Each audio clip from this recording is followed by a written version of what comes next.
Mailbag. Unbelievable. Elmer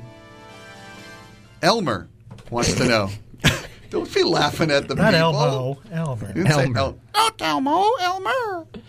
If I'm selling my home Bunny Webbit. FSBO for sale by owner on Trulia, do I have to pay a commission to a buyer's agent if they have one?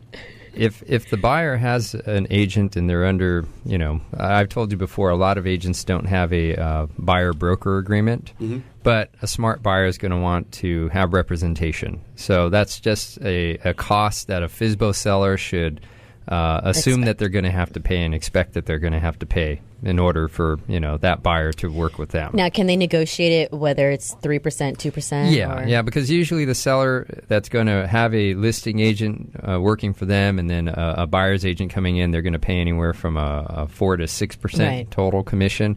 So they should understand that to expect to pay a buyer's agent anywhere from 2 to 3%. Okay, okay, I got one for you, Frank. Yeah. It's a crazy market, and the house is, the FSBO dude, Elmer, has been trying to sell it for about 120 days, and he's not having the success he was hoping for. Finally, a buyer comes. They're represented by an agent. Can that agent say, hey, it's 4% commission?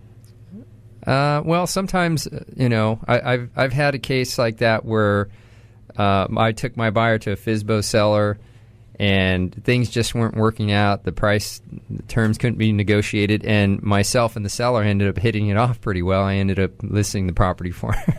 And that was not my question, Frank. I did not want to hear about your wonderful experience with the FSBO dude. Charming over the FSBOs. I'm saying that the buyer's agent can basically say, you know what? Hey, I brought the only buyer to you in 120 days, but it's going to cost you 4%. They can say that, but they're disservicing their buyer. I mean, they're holding the buyer ransom. You give me 4% instead of 2%, or I'm not going to let my buyer move forward. Agents wouldn't do Here's that. the thing. Usually the buyer, if they're motivated on that home, they're going to say to their agent, get me that home and don't stand in the way with a commission, Yeah. Well, plus, I mean, just in today's litigious environment, there's no reason to try to sell your house on your own. Just let somebody else be responsible for it.